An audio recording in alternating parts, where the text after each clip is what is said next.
মঞ্জিত প্ৰথমতে মই ধন্যবাদ জনাইছোঁ ভাল লাগিল এটা ইমান কম সময় তাকি দিছে নমস্কাৰ মই মঞ্জিত আৰু মোৰ আজি সৌভাগ্যফাল গুৱাহাটীলৈ আহিলোঁ আৰু লগতে মোৰ ভাইটি আছে গৌতম তাঁতি আৰু লগৰ আছে আমি আহিছোঁ প্ৰতিদিন টাইমৰ অফিচলৈ আৰু একচুৱেলি ইয়াত অহা মানে দাদাৰ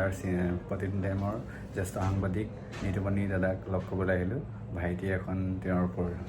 কেৰিকেচাৰ বনাইছিলে সেইখন দিবলৈ আহিলোঁ তো দাদাৰ লগত এটা ব্ৰডকাষ্ট কৰিম বুলি পিনে মই এপইণ্টমেণ্ট লোৱা আছে কিন্তু দাদাৰ ডিব্ৰুগড় অহাত তেনেকৈ সময় হোৱা নাই আৰু আমি কেতিয়াবা সময় পালে দাদাৰ লগত বহিম আৰু কথা পাতিম তো জাষ্ট অকণমান দাদাৰ পৰা মই জানিব বিচাৰিছোঁ দাদা অকণমান বহুতেই ব্যস্ত আজি তথাপিও দাদা মোৰ চেনেলত কেতিয়াবা ব্ৰডকাষ্টলৈ আহিব বুলি আশা কৰিছোঁ আৰু অকণমান জানিব বিচাৰিছোঁ আপোনাৰ কেৰিকেচাৰখন কেনেকুৱা লাগিলে মঞ্জিত প্ৰথমতে মই ধন্যবাদ জনাইছোঁ ভাল লাগিল এটা ইমান কম সময় তাকি দিছে আৰু এনেকুৱা গিফ্ট পালে কাৰ বেয়া লাগিব ভালেই লাগিব তেওঁ কথা তাকি মোক এনেকৈ দিছে যিহেতু বিভিন্ন প্ৰান্তত যেতিয়া মই সভা সমিতিত যাওঁ তেতিয়া পাওঁ কিছুমান ষ্টুডেণ্টছ আছে বা কিছুমান শুভাকাংক্ষী আছে যি এনেকৈ আঁকে প্ৰতিটো আঁকি পেলাই মোৰ হাতত তৰ্পণ কৰে ভাল লাগে তেতিয়া আৰু তোমাৰ ভাইটিয়েও তেওঁ খুব সুন্দৰকৈ অংকন কৰিছে তেওঁক মই শুভেচ্ছা জনাইছোঁ ভাল হওক তেওঁৰ ভৱিষ্যতটো আৰু তুমি যিটো কথা কৈছা এইটো বহু দিন হ'ল আচলতে তুমি কৈ আছা মোৰ মিলাগে নাই সময়টো মই দিব পৰা নাই তোমাক কেতিয়াবা মই মিলিব বুলি ভাবিছোঁ আৰু এদিন তোমাক বাৰু মই সেইখিনি সময় দিম আৰু ডিব্ৰুগড়লৈ গ'লেই যদি তাতো মোৰ সময়টো মিলে তেতিয়া তাতো দিব পাৰোঁ আৰু যদি তাত নহয় তেতিয়া গুৱাহাটীতো হয়তো মই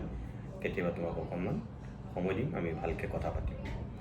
আচলতে ডিব্ৰুগড়লৈ মই গৈ আছোঁ কিন্তু ডিব্ৰুগড়ত মোৰ তেনেকৈ থকা হোৱা নাই খুব ফ্লাইটত যাওঁ আৰু তাৰ পৰা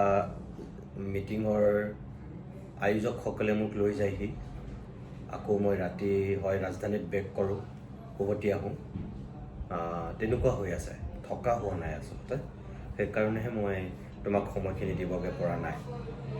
নতুবা কেতিয়াবাই দিলোঁহেঁতেন সেইটো কাৰণে অকণমান পলম হৈছে আৰু বেয়া নাপাবা তাৰ কাৰণে নিশ্চয় দাদা বহুত বহুত ধন্যবাদ থাকিল আপোনাৰ লগত মানে বহুমূলীয়া সময়কণ আপুনি যে ইমান ব্যস্ততাৰ মাজতো আপুনি বহুমূলীয়া সময়কণ দিলে আৰু আপোনাৰ দৰে এজন অভিজ্ঞ সাংবাদিক মই ভাবোঁ কিবা মই শিকিবলগীয়া আছে অকণ জানিবলগীয়া আছে আমাৰ ৰাইজকো কিছুমান কথা মোৰ চেনেলৰ যোগেদি জনাব লগা আছে সেইকাৰণে আপোনাৰ ওচৰলৈ আহিছিলোঁ মানে আপোনাৰ লগত কথা পাতি থাকোঁ মই বাৰু আৰু আপোনাৰ মানে আদৰ্শবিলাক আমি ল'ব বিচাৰোঁ বাৰু শুভেচ্ছা থাকিল ভাল হওক তোমালোক আটাইৰে আৰু বিশেষকৈ তোমাৰ ভাল হওক আৰু তুমি যিখিনি কথা কৈছা এদিন আমি লগ পাম ভালকৈ কথা পাতিম ধন্যবাদ এয়া আছিলে প্ৰতিদিন টাইমৰ জ্যেষ্ঠ সাংবাদিক নিতুমনি দাদা আৰু মোৰ ভিডিঅ'টো আজি চমুকৈ ৰাখিছোঁ আমি পিছলৈ আমি দীঘলীয়াকৈ কথা পাতিম ধন্যবাদ